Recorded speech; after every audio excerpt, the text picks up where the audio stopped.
Welcome to the Drop the Mic Wrestling Podcast on Tobacco Road Sports Radio and TobaccoRoadSportsRadio.com. As part of your Wrestling Wednesday card, I'm your host, Michael Davis. AEW Dynasty is this Sunday, but is it being overshadowed by the CM Punk and Jack Perry footage aired on Dynamite last week?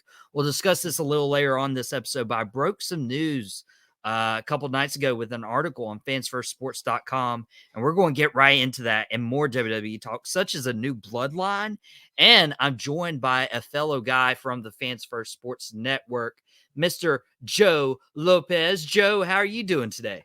I am doing fantastic. This is a big moment for me. As like I said, we talked earlier pre-show about being on podcast, and this is, I'm working on my first full year of podcasting, and I'm a huge wrestling fan, been a huge wrestling fan a majority of my life, and this is one of those niches for me that I know a lot about. And just like baseball, for example, this is just something I've been around my entire life from early on 90s to now. So it's been fun. And now to actually be able to get on a podcast and talk about it is super exciting for me.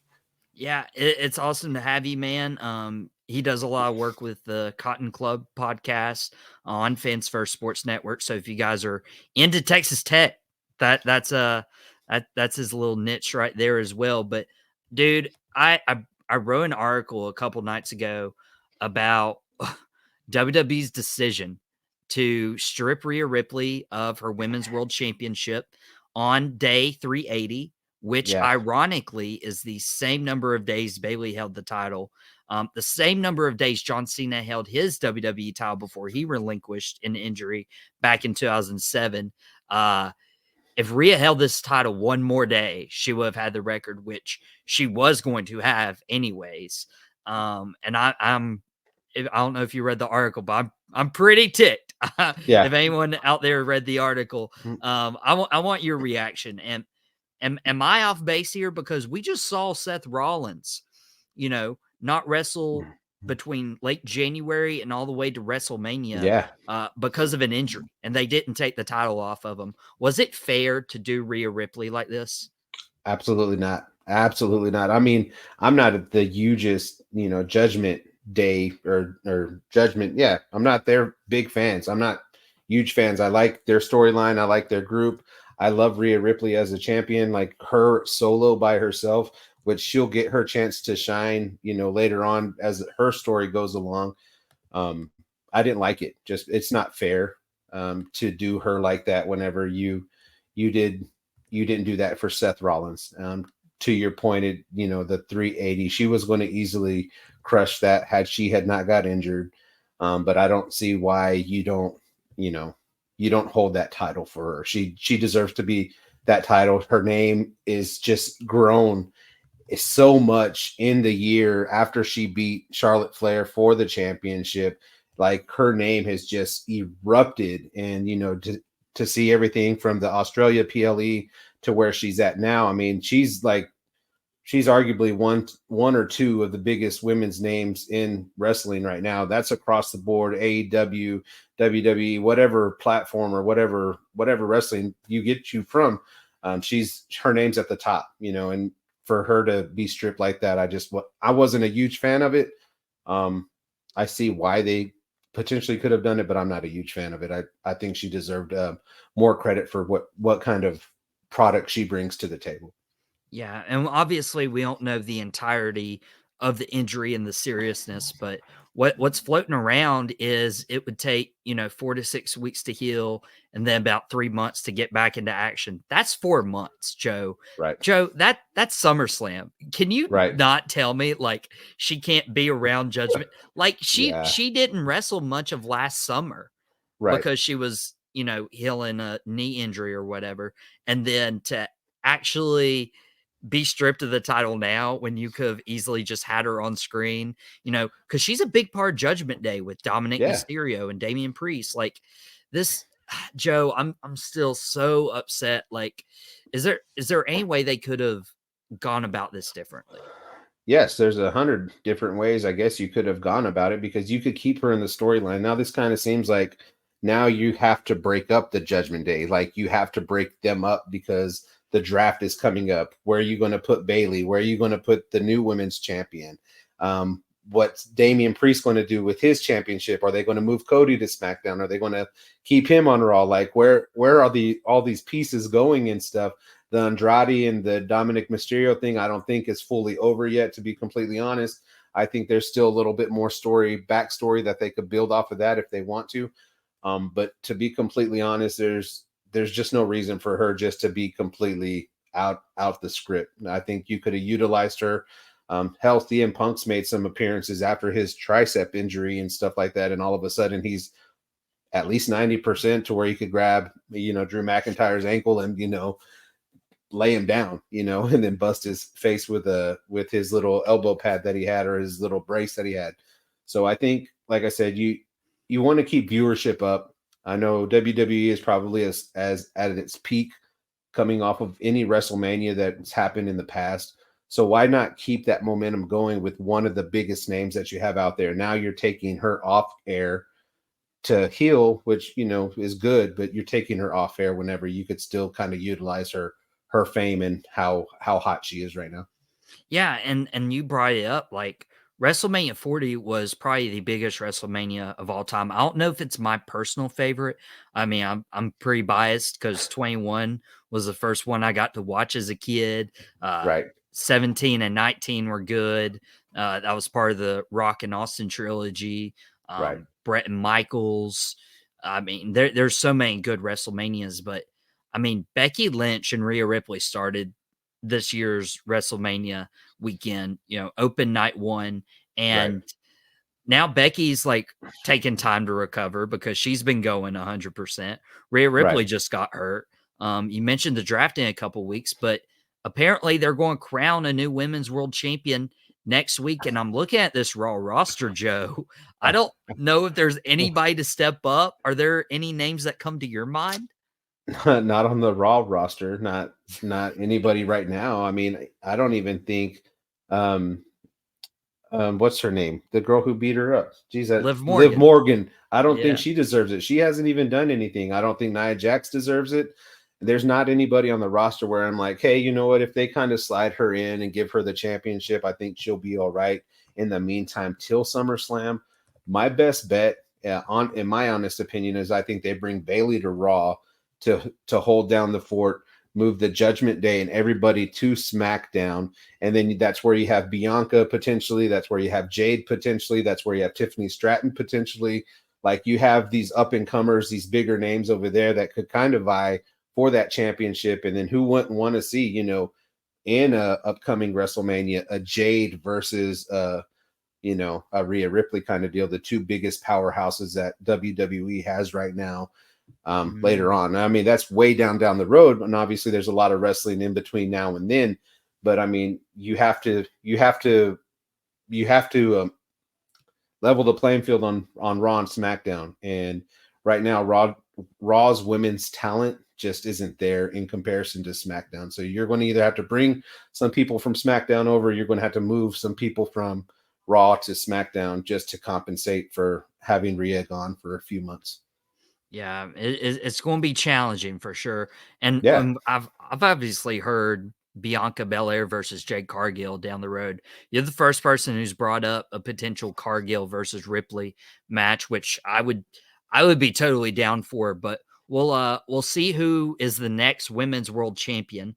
And thankfully they do have the draft here the same weekend of the NFL draft, which is so coincidental, right?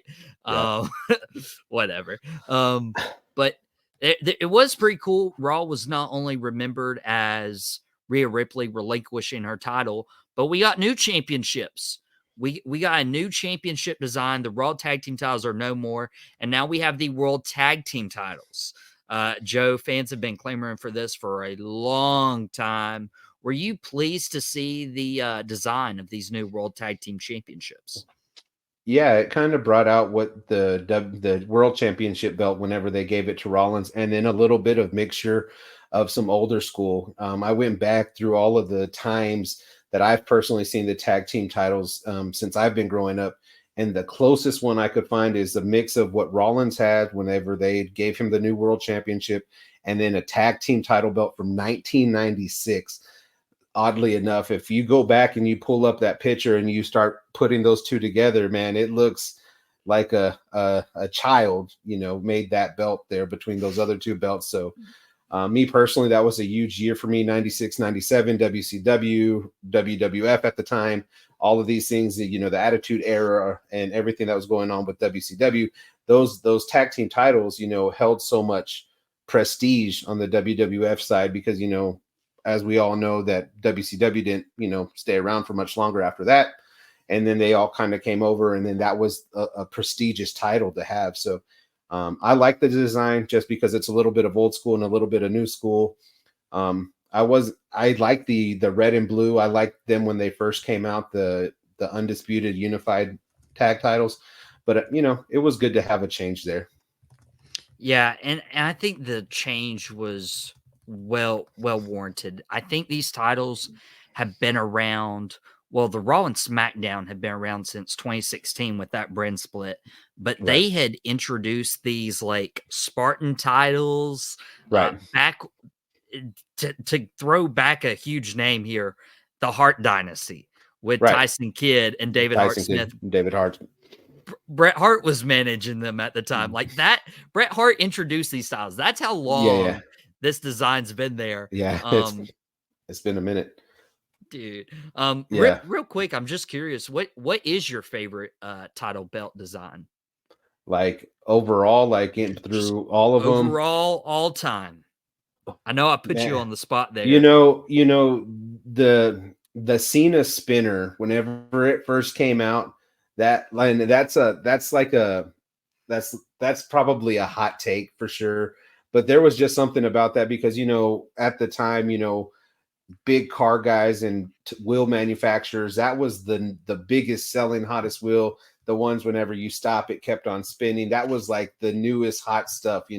I'm 39 years old. So that for me, that was like when at the peak of whenever I first started driving. So it's just like, damn, that's really nice there. So it's just like, this is a nice belt. If you want to go back earlier on than that is whenever, I don't remember what WrestleMania it was, but whenever Undertaker won his first heavyweight title bout at WrestleMania, I don't remember exactly who he fought because that was right before the time I started getting into all of this itself because, of the Undertaker. But that belt, one of those early on championship belts that WWF had, those were even super cool, including the one that Dusty Rhodes had early on. If you're going way back, just from the pictures I've seen, I mean, those are cool. And an asterisk one, Ted DiBiase's, the dollar bill $1 million title. Come on, man, that's undefeated. That's an undefeated belt in my book. You just, even though it was just made for him and for him alone, just because of who he was, that was nice. I really like that belt. Man, that went into the design, and it's interesting you bring up John Cena's spinner title. My favorite title is the one that John Cena replaced, the old undisputed WWE title. I remember watching WrestleMania 21. That was the first one I got to watch as a kid, and my brother had the World Heavyweight Mattel belt, and then I had the WWE version. I was rooting so hard for JBL that WrestleMania. It was quite the time. I even have a gift that was gifted by a certain individual. I don't know if he wants me to mention his name, but he gifted it to the podcast, and it's like the real belt with the drop the mic nameplate to it. Oh man, that's so bad. That's so cool. It's really cool. I wish I had it around me. I'd show you. I'll send you a picture. And it's also on our Instagram, which people can go follow at Drop the Mic Wrestling on Instagram. Follow us on Facebook. I got TikTok. Subscribe to the Tobacco Road Sports Raiders YouTube channel. Catch all our stuff. But Joe, there was a heel turn as well on Monday Night Raw. Very, very eventful Monday Night Raw, to where we've even pushed to the big SmackDown news. Chad Gable wrestled Sami Zayn in the main event, Montreal. Sami Zayn in Montreal is one of the best hometown stories ever. him entering through the crowd and everything. But after the match, Chad Gable rips Sammy away from his wife, turns Right. heel, puts him Right. in ankle lock in the corner.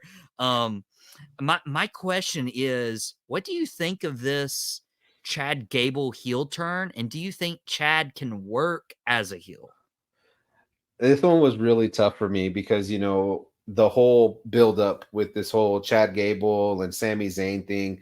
I I educated my children on this one because this had a lot to do with Rocky 3 to be um, case in point, which Rocky I'm talking about, where Apollo Creed mentors Rocky to get him back in the ring to go fight Clubber Lang and gets him in that zone, gets him back in that space, and gets him back on the right track to beat him because he was afraid.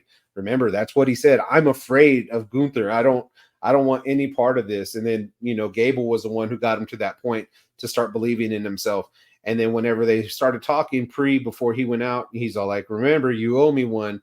And if you refer back to Rocky 3, Apollo Creed also told Rocky, right, whenever he gave him his trunks to wear, hey, you owe me one kind of deal. So now you're starting to follow that line with Rocky 3 and what's going on with Gable and Sami Zayn. And then in Rocky 3, they actually fight at the end of the movie. Nobody actually sees that fight. So we don't actually know what turns out there. It's just like a big question mark. But then whenever you finally see Sami Zayn give Chad Gable that opportunity, you finally think, okay, this is it. Hey, man, you earned this. I'm going to give you that right. Then Sami Zayn beats him straight up, and then he just turns heel, man. Like, I was not expecting that one bit. I don't know if I could see a Chad Gable. I don't. What's he say? He's not going to come out and say, yeah, thank you. He ain't. What's he going to say? No, thank you. Like one No, of those thank things. you. It's just Dude, that it's crazy. that reminded me when Daniel Bryan was doing the yes and then he turned Right. heel and all of a Right. sudden he would go no and No, no, exactly. Then whenever I saw that, I was just like, I don't know. I mean, because then what happens to the group that he's in with Otis and all of them? Like, what happens to the Alpha Academy? Do they break up? Do you break them up in the draft? Do you have him go full heel? Like, where do you take Chad Gable? It's like essentially watching a newer and younger Kurt Angle turn heel. And if you remember how that worked out back in the past, and I guess you could kind of see how that storyline's going. And that also brings me to another point that I'll bring on later, that I was thinking about how Triple H has started his era, and a lot of the stuff is happening from back in the Attitude Era and how he's bringing it forward. The Chad Gable thing kind of stuck out to me with the Kurt Angle, no pun intended, from back then and whenever he turned heel. And then I'll have something else on the bloodline here later on about a WCW kind of a mix up too. But it's one of those things. I like it. I don't exactly know where they're going to go with it, but who knows? I didn't expect Kurt Angle to be a bad heel, but he was pretty good. yeah, and you brought it up. Like Chad Gable reminds me so much of Kurt Angle based on his mannerisms, the way he works in the ring. Heck, he uses the ankle lock as a Right. finisher. I Right. mean, and the way Chad Gable has grasped onto the entertainment aspect Right. is so cool. Like it really is watching a younger, newer Kurt Angle. Mm-hmm. But let's be honest, Kurt Angle is like one of a kind. Right. He's up there for me. Right. I've gotten to meet Kurt Angle. He's super awesome. Highly recommend if you guys can make a wrestling convention that Kurt Angle's at.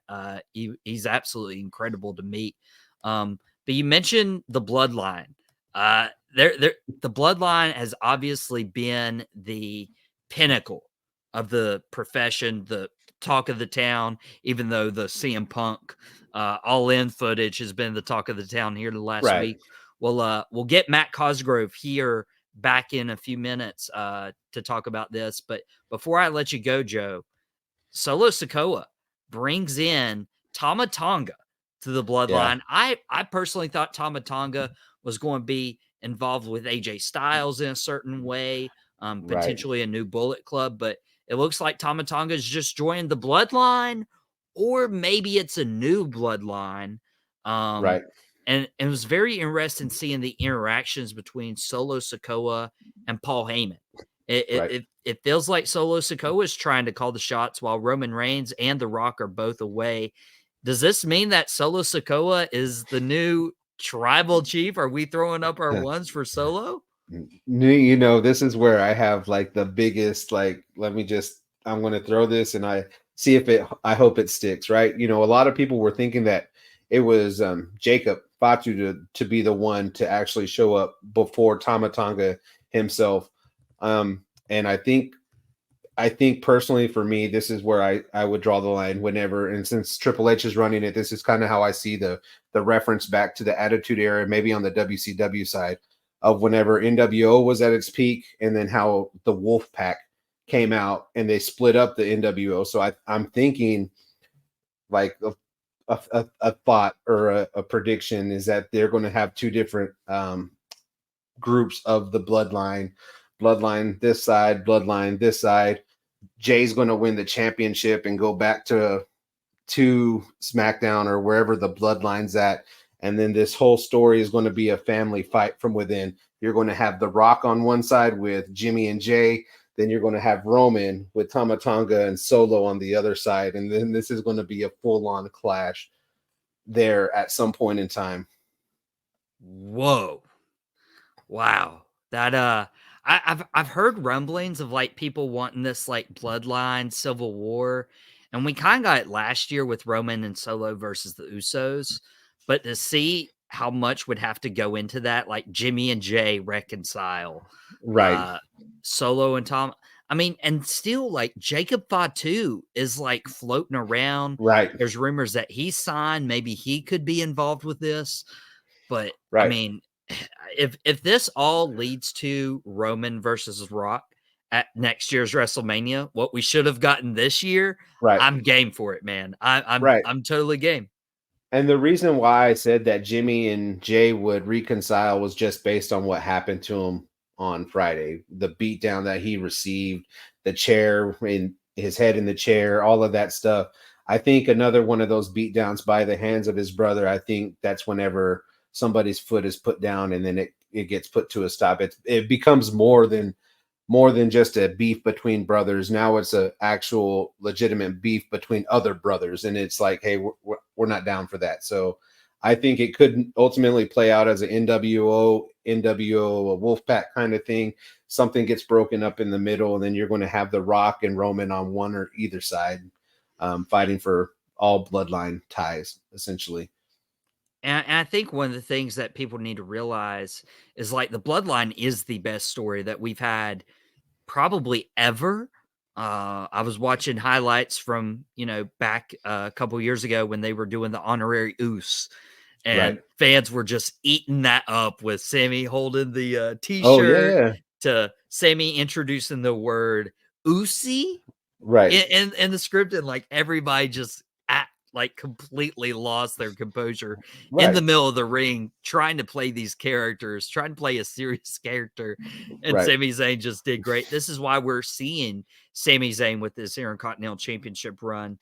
But this is different than the NWO. NWO just added anybody because they It wanted was to be in the NWO. a powerhouse. Yep.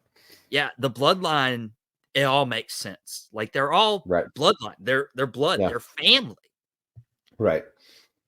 Uh, And for me, it's just like whenever I compare it to the NWO, just like, it's just like pick your side of how we're going to do this. Not necessarily, obviously the blood itself and the family itself, but I think if you see how Jimmy and Jay are, right? One's red, one's blue, and that's typical gang kind of stuff, right? The Crips versus the Bloods.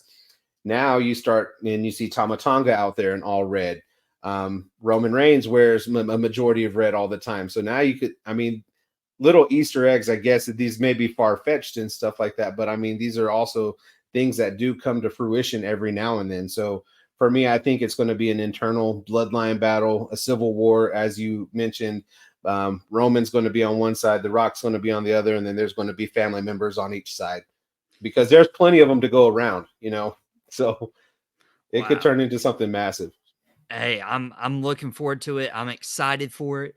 Joe, we got to get Matt in to talk about AEW Dynasty. I have his socials floating down on the ticker right there. You can go follow more of his stuff. He does a lot of Texas Tech content. Really, really good stuff. Super excited that you and I got to connect through X or Oh, Twitter or whatever oh we want yeah, to yeah. call it.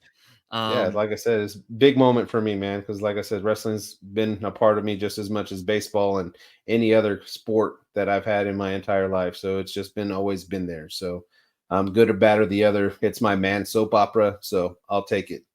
Yeah, we gotta get you on Drop the Mic a lot more. If you're finding us through Joe's content, you can follow us on Facebook, Instagram, TikTok. Subscribe to the Tobacco Road Sports Radio's YouTube channel. But we'll let Joe go backstage, and when we come back, we got Matt Cosgrove in on the show to talk AEW Dynasty and the CM Punk footage next on Drop the Mic. Welcome back to the Drop the Mic Wrestling Podcast on Tobacco Road Sports Radio and TobaccoRoadSportsRadio.com. Super excited that Joe was able to join us. Go follow his stuff, doing some Texas Tech content. But right now, you might remember our little insider. We were talking a little bit backstage about him being 80% right most of the time. That's a pretty good success rate. We got Matt Cosgrove talking some AEW Dynasty. But before we get into AEW Dynasty, Matt, I can't go to social media right now without seeing people trashing AEW and Tony Khan about showing the CM Punk footage from All In with Jack Perry. I have my own thoughts about this, but I just really want your overall reaction. And do you think AEW was justified in showing this footage because it's really overtaken social media this week? Yeah, well, first of all, it's good to be back. Thanks for having me. So, of course. Got written off for a little bit, but they had something for me this week. So good. Yeah, the shorter. Happy to do the job this week. Get some reps in. But yeah, no, I have mixed feelings about it. I mean, obviously, it was over with. I thought everyone had moved on, especially like with the weekend of what was going on, it being like WrestleMania. So the point of origin of why they aired it was because CM Punk came out and pretty much buried Tony Khan in that moment on a pretty big platform. So I guess in a sense, if you're Tony Khan in that situation, like you almost would look like a coward if you didn't stand up for yourself. But also it's like, are you be a bigger man? Like this thing was over and done with. If he wants to, we knew, me at least, like when CM Punk signed with WWE, I was like, all right, well, he's gonna, what he did on the Ariel Helwani show, I was like, this was bound to happen. Something similar to it. Now I'm not saying specifically that, but like I was like, at some point he was gonna bury AEW. How they reacted or handled it, Tony Khan could have. I like that they spun it into a storyline. I guess they can go with it. I see the other side of the coin where people are like, well, they had to use CM Punk to pop a rating or whatever. So, but me personally, I'm like, this thing's over with. Like, let's move on and be done with it and just move forward. So, I see why Tony Khan did do it. I guess he is justified a little bit, but also it's like he did exactly what he said he did. So. What was the point? So yeah, I just hope it's over, Yeah, and there's these moments for each company where it's like, okay, it's a bad moment, let's move on. Like so many people are trying to write AEW off because they're like, oh, this is like the finger poke of doom, or this is like Eric Bischoff pulling his WCW, stunts. yeah, it's not. Like AEW just a month ago, I was in attendance. Matt, I believe you were in attendance as well. AEW Revolution, Sting's final match. Like that is the best. I've been to a lot of wrestling shows. That is the best live event I have ever been to, period, bar none. It was absolutely phenomenal. Like you can't tell me a month later, like, oh, this company's dead.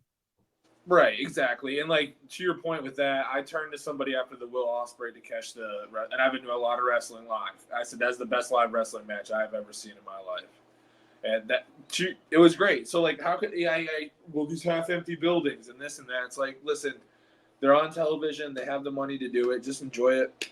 Like I've been saying, and like you said, their live shows are great. a dying company wouldn't be selling out the largest indoor arena in the United States. Exactly. It would be selling out Wembley. Like, I don't care what people say. 78,000 people is a lot of people. Let's be real here. Like, what? They're acting like they book their own venues and they book their own shows. No. They're putting these shows together. If AEW wasn't around, these wrestlers wouldn't be on television. And you wouldn't have anything to hate watch. So, just enjoy it. So, Yeah, just enjoy it. Like, wrestling's in a boom period. And people are forgetting, like, these are the same people who are like all into Cody Rhodes, like finishing his story. You don't get WrestleMania 40 if you don't have AEW. right. Or like they're like, well, I don't want this New Japan all elite. It's like AJ Styles was the biggest guy, one of the biggest guys. Cody Rhodes held gold in New Japan Pro Wrestling. The Good Finn Brothers. Balor. Yeah, Ricochet. Like, you get my point. Like, Punishment Martinez, like Damian Priest. Like, you get my point. Like, it's different when everyone else does it. But when Ed shows up at AEW, he's old and washed up. But when the Undertaker is lifting the Rock 2 feet off the ground, he still got it. And And I hate this tribalism because, I mean, if you're a tribalist, then okay, cool, whatever floats your boat, like whether you want to be Team AEW or Team WWE. But for me, on the Drop the Mic Wrestling podcast, we're a fan of pro wrestling. Like, and Right. we have a pro wrestling pay-per-view that could like be one of the better events of the year. Like, we talked about Revolution. AEW Dynasty has the potential to top that. We mentioned Revolution with, Sting's final match. Sting and Darby Allin won the main event, then vacated the tag titles. Darby was going to climb Mount Everest, and then he broke his foot. Kind of like a intervention right there. But we get the Young Bucks and FTR in a ladder match. Matt, I want to ask you, because we have a lot of matches to cover, and about 20 minutes of time, but who do you think walks away with these titles?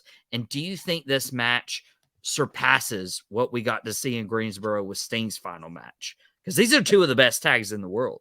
Right, yeah. I'm a huge FTR fan. I'm a huge Young Bucks fan. Their styles are so different. And so, like, to put them on a ladder match, like, it's really – this one has been hard for me to pick because it could go either way. I don't think it will top Sting Darby just because of, like, the magnitude of what was going on. Like, you knew Sting wasn't coming back. Like, they laid out – I'm not – like, this match is going to be great. It's going to be great. I'm going to enjoy it either way. But I don't, like, think it will surpass that just because of, like, the level of importance of what was going on. And, I mean, so unless Dax Harwood does a front flip off of a 30-foot ladder through a pane – glass thing, so if I had the gun in my head, I think the Young Bucks will do it just because it'll help push more of like that dirty heel scumbag, and FTR can play that good guy shield that they were saying, post the Punk footage. We want to move on. We're going to be the guys that fight week in and week out for this company. It writes itself, so it'll probably be the Young Bucks that do it. So it's interesting. I'm going to be rooting hard for FTR. Like you, I love both teams, but FTR, North Carolina boys. I knew Dax Harwood when he was Casey McKnight with a Bobby Roode head full of hair. But here's why I think the footage can be salvaged.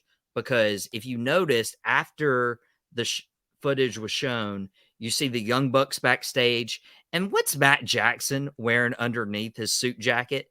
A scapegoat t-shirt. Yeah. My bold prediction is Jack Perry returns to AEW this weekend at Dynasty and actually helps the Young Bucks beat FTR, win the tag titles, and Jack Perry joins the Elite because of their mutual disdain for one Chicago boy.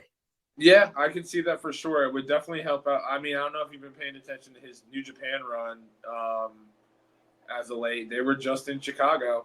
And he definitely leaned into what you were, referring to. So that's something that I could see happening for sure. I think about like the Okada factor also. But yeah, I did notice that scapegoat T-shirt. Now you say it, like, yeah, that probably would be a good way to write it out, and then it could set up for like maybe like a 6-man down the road somewhere. So, dude, it's the possibilities are endless with what could happen for that. There's also a trios match. We get the House of Black versus Adam Copeland, Eddie Kingston on Mark Briscoe. My beef with this, Matt, and I want your opinion, is Adam Copeland's TNT champion. He could have easily been defending the title against Malachi Black at this pay-per-view, but they opt instead of a trios match. They could have put on a Dynamite or a Collision. Are you disappointed that there isn't a TNT title defense this weekend? No, because I think this is just like a future booking kind of thing. Like just how they set the teams up, they got a guy, like they each have guys that can take a pin to cost the teams without having Edge or Malachi pin each other. I think this sets up for maybe like their next pay-per-view, or like the next time they're in Canada, or a big show in like a town where they can build to it more, sell more tickets to it, pop a bigger number. I think it will be a good match. I like Mark Briscoe. I've always been an Adam Copeland fan. I'm a huge House of Black fan. I think it should be fun. It should be a fun one for sure. Eddie Kingston, we're big fans of him too. So it's gonna be hard hitting. It's gonna be fast. I'm gonna like it a lot. Yeah, who you got in this one? I think House of Black does it. I think they go over, and then like I mentioned before, that that'll set up for Malachi Black calling out Adam Copeland for a title shot. One thing I didn't like understand is how, like, just last week, Eddie Kingston and Mark Briscoe just fought each other for the Ring of Honor belts, and they're still on the same team, so I don't know if that'll come into play, like, during the 6-man. Maybe, like, they did a promo where they were cool with each other, but still, like, maybe you could have that little friction there, something like that. Dude, I didn't even think about, because Mark Briscoe won the Ring of Honor World Title at Supercard of Honor during WrestleMania weekend. That I didn't think about that. That was a good point. There isn't a TNT title match, but there are 3 title matches, and all of these people are returning from injury or an absence. So we got Thunder Rosa, Thunder Rosa competing against Timeless Tony Storm for the AEW Women's World Title. We got Pac versus Kazuchika Okada for the Continental Crown Championship. Dude, and then on top of that, you have, former Undisputed Era buddies. You have Kyle O'Reilly wrestling Roderick Strong for the International Championship. Dude, this is like, there are some good matches on this card. Bangers after bangers after bangers. That's the one thing that, like, we were talking about before, right? Like, I know, like, so people's argument is like, well, AEW doesn't put on good TV shows, but WWE can. Well, I would argue that AEW puts on great pay-per-views, except and WWE isn't put on the same quality as of late, at least. Like WrestleMania, there's some great stuff, but like you were just saying, like Revolution, Dynasty, like All Out, Double or Nothing, like they're staying there. Like when the pay-per-views come around, like they don't miss. I don't come out of a pay-per-view like, I'm like, dude, what? I want more wrestling right now. Like that was insane. So with like Kyle O'Reilly and Roddy Strong, that's gonna cook. Like for pure wrestling fans and just people that know their history of those two, like the background between them, that's gonna be a fun match. I think that I think Roderick Strong pulls it off though, dirty. Somehow he cheats his way to it. Yeah. So Roderick Strong, and also like he just started his title reign at Revolution. Right. Like he needs to keep this title a little longer. When it comes to Pac and Okada, though, dude, that match, and it's not going to steal the show because I know what match is going to steal the show, but this could be right up there with one of the better matches of the night. What? Yeah. I think this match is going to be bonkers. But Okada Pac is just, I don't know. I have the same feeling for this that I had when they announced Ospreay and Takeshita. I was like, okay, like this is a wrestling fan's dream. This is gonna be high flying. This is gonna be hard hitting. They're gonna do some move that you're like, dude, what? There's gonna be a false finish like where there's no way, and there's gonna be, hands on your head moments where you're like, I can't believe like I get to watch this right now. Like, so I think Okada's gonna do it. Pac always, like you said, just mentioned, like he's early in his reign, and it's Okada. Like,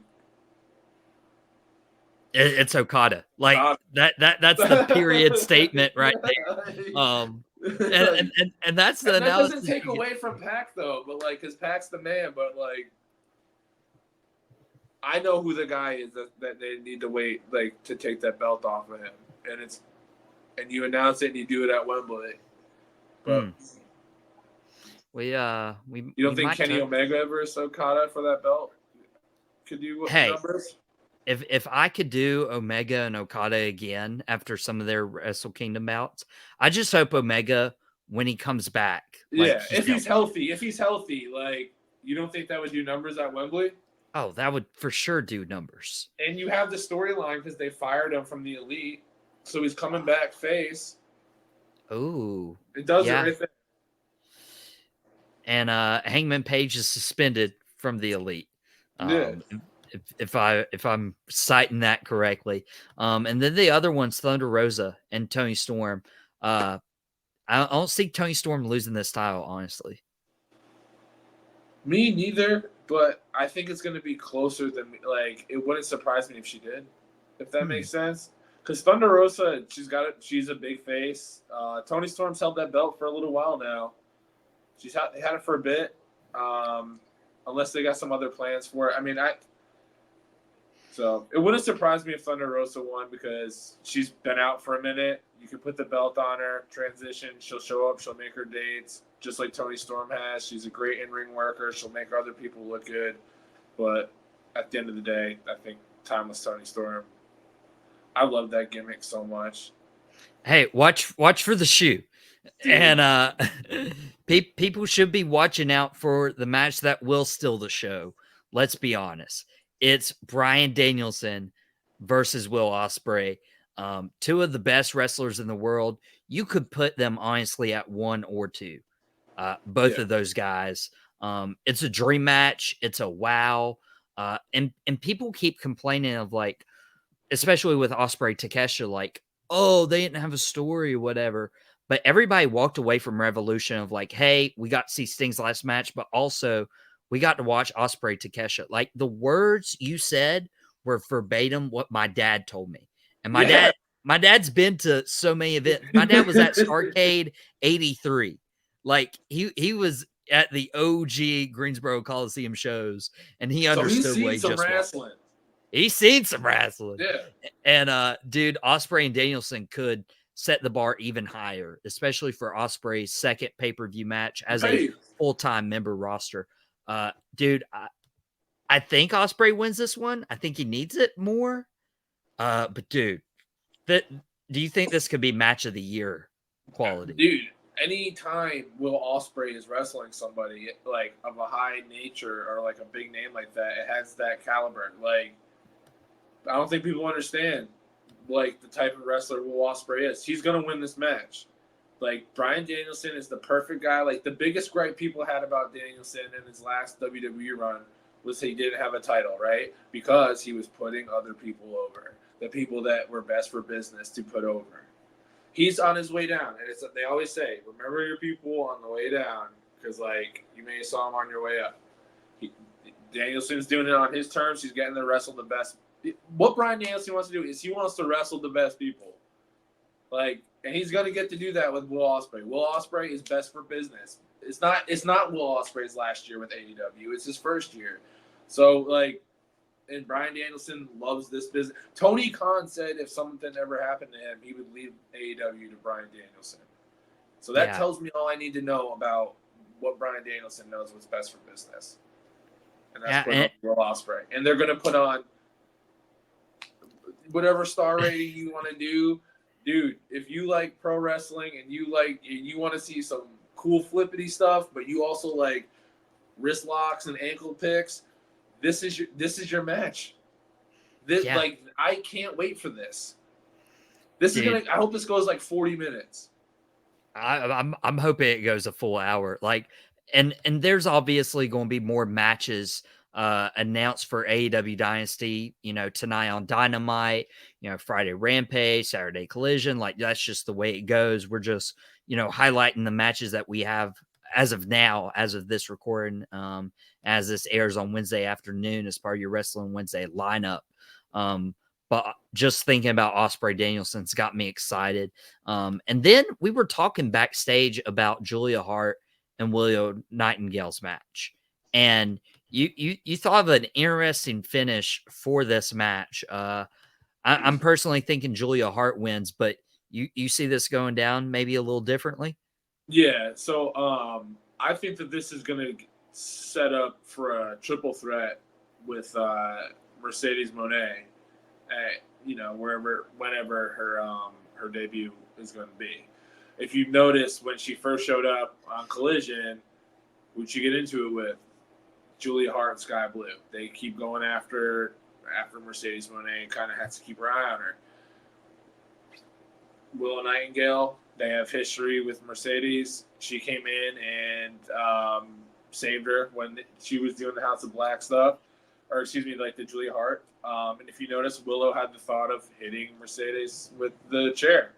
So there's things there that can lay the work for it. So I think that this match ends in like a weird, like either like a dusty finish, or maybe we get a Chris Statlander reveal of being the person that beat up Mercedes Moné. So it's like a fuzzy, like weird finish where it's like, all right, well, we're gonna have a triple threat now, and we're gonna decide all this, or so.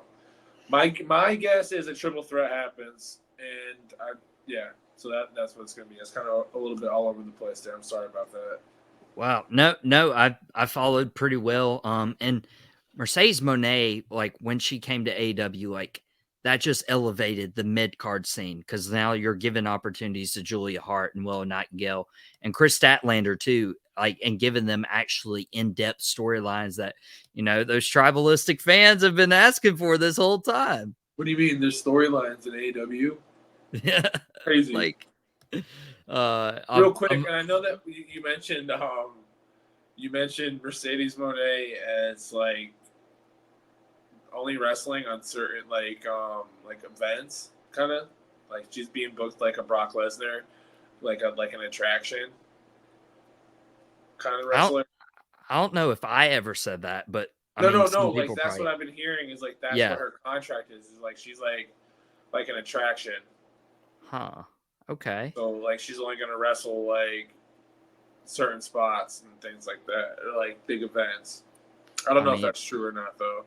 Yeah, we don't know. This is Insider Matt. He usually has the information. He's usually 80% right. Usually that's the running joke. I'm like that Cologne in Anchorman, but for like pro wrestling scoops. Dude, that is the second Anchorman reference I've had today, and I had it with the Cat Cave as well. I don't remember if we recorded that part of the conversation, but yeah, that's also available on Tobacco Road. We only have a few more minutes left here on Drop the Mic, but I want to touch on the main event, but I also want to touch on pay-per-views, like because usually with an AEW pay-per-view, there's a surprise or there's a debut or there's a return. Do you see anything happen like that before we decide who wins the world title? Well, I mean, you said the Jack Perry thing, so that could count as maybe like a return or something like that. I think that Samoa Joe is going to win the championship, and then after that, it could set up whoever he fights next, like Will Ospreay. Well, Ospreay will be at like Wembley. That'll come at Wembley. Okay. For the belt. But yeah, I don't know. don't think Joe's held the belt long enough. Let him go to one more pay-per-view, and then you can put it on Swerve. So I always thought that Osprey was going to win it, in Wembley. But Samoa Joe always felt to me like a transitional champion in a way. And the roster's so big, like they need to get some more, titles and accolades on these wrestlers. And dude, if you don't capitalize on Swerve's momentum right now, this could be another Braun Strowman situation back in 2016 when they should have put the title on Strowman in 16, but they waited till but what was it, 2020 with the pandemic, and it didn't hit as well.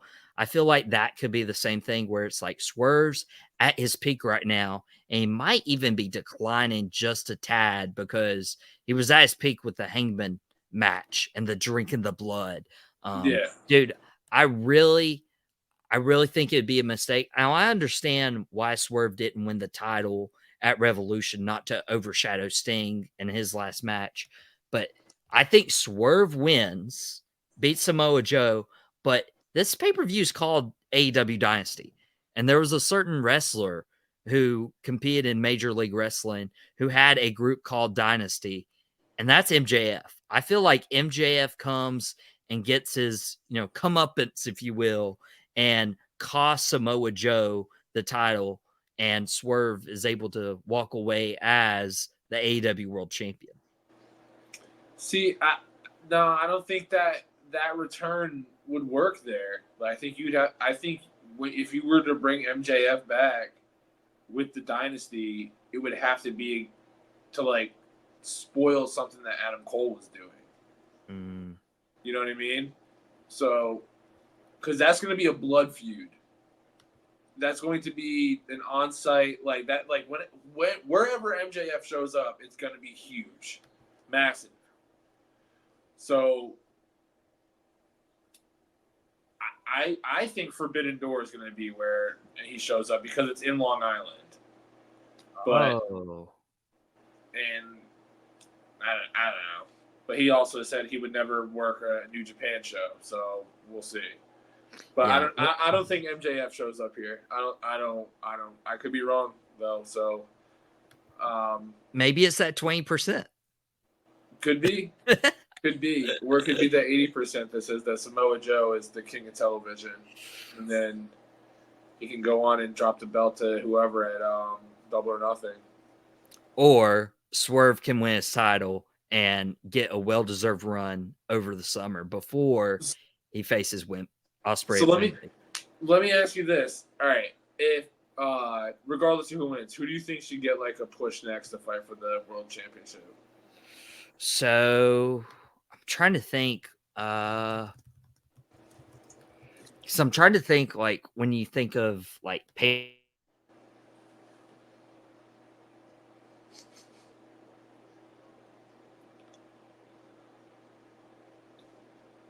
Where or hold on, dude. You froze and you were stuck like this. Oh man, dude. Technical issues always. That's our StreamYard cue. That's our StreamYard cue. But no, you put people in a champion's path to help build up their reign early on. We're seeing it with Cody Rhodes, with either LA Knight or AJ Styles. Probably AJ Styles at the next pay-per-view. Or Sheamus. But nah, not Sheamus. Sheamus is next. But with Swerve, you could put several people in his path. And the pay-per-views, we got Double or Nothing, we got Forbidden Door, and then we have All In Wembley. All In Wembley is obviously where Ospreay is going to take the title from Swerve.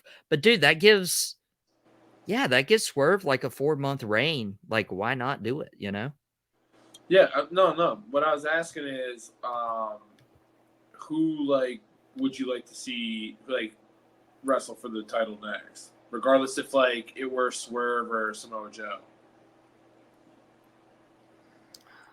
I would almost put Bryan Danielson in that spot, but he's going to lose this Sunday. Right. You can always do Moxley, especially with Forbidden Door. You can Well, always do. Moxley just won the New Japan World Heavyweight Championship. Yeah. I don't know. Is there doesn't seem to be like an obvious name unless you have somebody that you're like, okay, it's No, gotta be this I'm guy. like trying to think of someone. Huh. I don't know if there's like an obvious name. Jay White? Jay White could be. And where's Jay White on this pay-per-view? Maybe they announce it. Them versus the Acclaimed for the the trios belts. Yeah, that was the 20% you were wrong about happening at Revolution. So about the unification match. Well, no, they probably just had to push it out. That's all. Probably. But oh gosh, like announce Jay White, announce that match if we're getting it this weekend. But we are up against it here on Tobacco Road Sports Radio. Matt, thank you so much for joining us. Dude, it's always a pleasure, and I think we doubled our time with just like talking and catching up backstage. So it's been much appreciated, my man. Yeah, man, I appreciate you having me on here. It's always good to catch up with you, and I'll make sure to send you a spoiler like 20 minutes after we're off air. Thanks. Appreciate that a lot. And thank you guys, everybody who tuned in for Drop the Mic today. Out of Pocket will be back tomorrow on Tobacco Road. We have a pretty big day. Jeff Hartman from Fans First Sports Network, Emily Morgan. She does great logo design work. She'll be on the show.